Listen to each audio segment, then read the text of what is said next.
Hey everybody, this is Sean A. Russell, founder of Vegans Explore, and I'm doing this episode right now because it is the 100th episode of Vegans Explore, the Vegans Explore podcast, and I've been doing it every single day since November 1st, 2025 as a commitment to the vegan movement.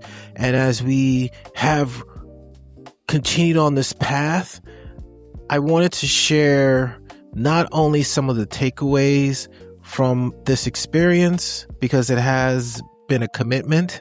There definitely have been days where I'm like, do I really need to make a podcast every day? And I'm also thinking to myself, like, if I just stuck to a weekly podcast, I would have like almost 3 years worth of podcasts, by the time this is all over. But nevertheless, some great things have come out of this. One, it has helped me create a cadence of how I like to create content. It has allowed me to connect with a lot of really cool people that I probably wouldn't have connected with before, because I probably would have just put the podcast on the back burner. And it also has helped me stay focused on the mission, stay focused on how we're going to develop this into something bigger than it is right now. So, since we've launched, we've had some great interviews. We've had Dr. Michael Clapper on the program. We had a few other people that we've had on the program that were actually content from previous goes at this that I decided to put together and put out to you guys.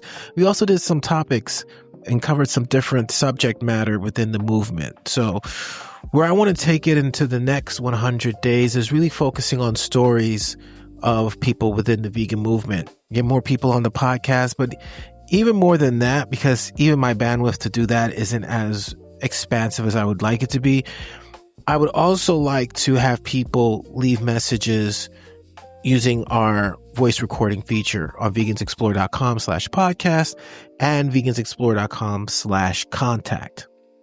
If you go on those pages, just go on those pages, take a look at it, and you'll see an option to leave a voice recording. You don't even have to leave an email address if you don't want to. I suggest, because if you have a good story, I might want to bring you on and be a full guest.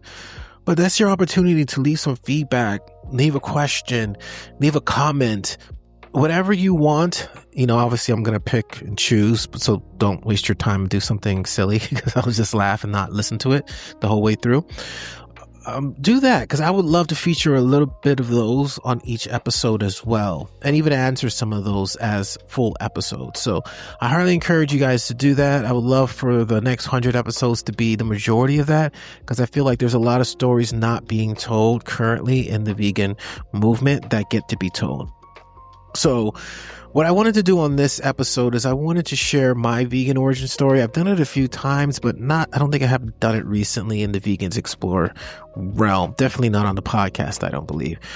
So when I first, for a lot of people, when they decide to make that choice to go vegan, it isn't something that's just like a light bulb that ching ching turns on and they automatically go vegan. There are some people like that. I have heard some stories. I might even told you I was like that when I decided to go vegan, because that's sort of the case, but not really. I really start to dig deep and look at the origins of it all. For me, it started as part of my health journey. I decided I wanted to lose weight after being, I don't want to say embarrassed, but, playfully encouraged to look at my weight by a family member. And I went on that kick, as I always do. Once I'm on it. So I was running every day. I was watching what I was eating. I even found this program online called Beyond Diet, which pretty much broke down everything that you're putting into your body, what nuts do, what milk does, what dairy does, what meat does. It wasn't vegan, but it showed you what all the things were that you're putting into your body. And I like to say, once I saw that, I couldn't unsee it. It's like I knew exactly what I was doing to myself when I wanted to eat that cake or eat those cookies or have that burger or whatever the situation. So I found myself eliminating things from my diet. I eliminated red meat, decades before, I'm not going to say decades, but like a decade before I decided to go vegan. I cut out processed sugars.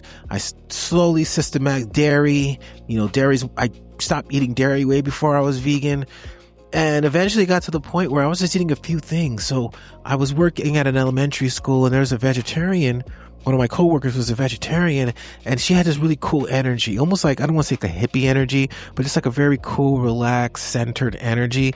And I was like, wow, I wonder if that's because she's vegetarian. So one day after school, I went into her office and we started talking about vegetarianism. And in that conversation, she was very patient with me as I asked questions. She talked about veganism. And then I was like, veganism? Wow, that sounds pretty extreme. So my takeaway from that conversation was, I'm going to try that. I'm going to try being vegan so I could be vegan. Honestly, the reason I went vegan, first time I went vegan, was because I wanted to say I was vegan. There, I said it. Ooh, that feels so good letting that out. Because I wanted to say I was special. I was vegan. I'm better than you. I don't eat animals. So that's the first time I did it. And it was like, again, not too far off of how I was eating. It was actually between keto and I tried the paleo, but it was between keto or vegan. And that back then I was thinking of it as a diet. So I went vegan. This was like 2008. I went vegan, and for a year I was good. Going summer of 2009, I remember it like it was yesterday because that was the same summer Michael Jackson died. And that summer I was already booked to go out to LA for an anime convention when I was running Anime 3000. And that's where they were having Michael Jackson's funeral. So I was in LA, first time away from my hometown as a vegan. So this was my first test. And while I was out there, and once again, I'm in LA. I can laugh at this later after the fact, but I'm in LA and I don't know where my stuff is. I was like a registered member of the Whole Foods Association of shoppers when I was vegan. So I was there every day getting my comfort foods, my transitional foods, my faux meats, all those sort of things. I didn't know where to find that in LA. And I ended up going back to old habits, and then that gave me permission to kind of go slide back, not to the point where I was eating red meat and dairy, but little things here and there, eating my eggs, eating my chicken, some fish here and there, my ackee and salt fish, things of that nature. So fast forward to 2013, I want to give it a go one more time. And what was different this time was I found community. And when I identified the community that I wanted, which is usually the case, I built the community. And that's when SoFlo Vegans came in the picture. And which not funny story, but interesting fact, the original name for SoFlo Vegans, which was my original community that I built, which eventually turned into Vegans Explore, was going to be called Vegan Cartel. Yes, this is 2013-ish. I decided I wanted to call it Vegan Cartel. I couldn't get the domain for it, so I kind of put it on the back burner. I was in a meetup group for South Florida vegans. The owner dropped out, as many people do, because it's like a trap on that meetup. You have a big old community and then it's like sort of dormant and you still got to pay. It's a racket, I tell you. But anyways, so when I took over the South Florida Vegans group, I then rebranded it to SoFlo Vegans and ran that for about 10 years. And then around 2018 came up with Vegans Explore. But the whole point I'm making here is, for me, when I first went vegan in 2008, I didn't have my why. I was doing it for frivolous reasons. But in 2013, my why was to build community. And I've been doing that ever since. And I feel like that's one of the strongest components of sustaining and sticking it out, is having a strong enough why that when old habits start to come up, when comfort becomes your main motivation, having that strong enough why is going to keep you in there. So that's why I find, like, when people go vegan for the animals, which really vegan is an ethical movement for the animals, everything else is just, things on the peripheral of it. I find people stick with it longer. You find a reason, you find a way to make it work for your health. You find a way to make adjustments and not just throw it like a baby out with the bathwater, which is a horrible analogy. But that's pretty much what happened for me, why I'm still in this, why I'm doing this daily podcast, because I feel like if I don't have a big enough why for me to be sticking this out until the 1st of November 2026, I could easily just decide to push it over here and focus on other things, because I have more than enough things that I can put my hands into and have fun with. For me to be able to say I'm going to post not only a podcast every day, but post on social media every day, it reminds me every day why I get to do this. And it actually leads me to some really good news. We're continuously evolving what it is that we're doing. And, you know, we still have those 5 core members that we're focusing on. We have the pre-vegans, the seasoned vegans, we have the businesses, we have the nonprofits, and we have the content creators. So I had a conversation with a business owner the other day at La Chia Vegana.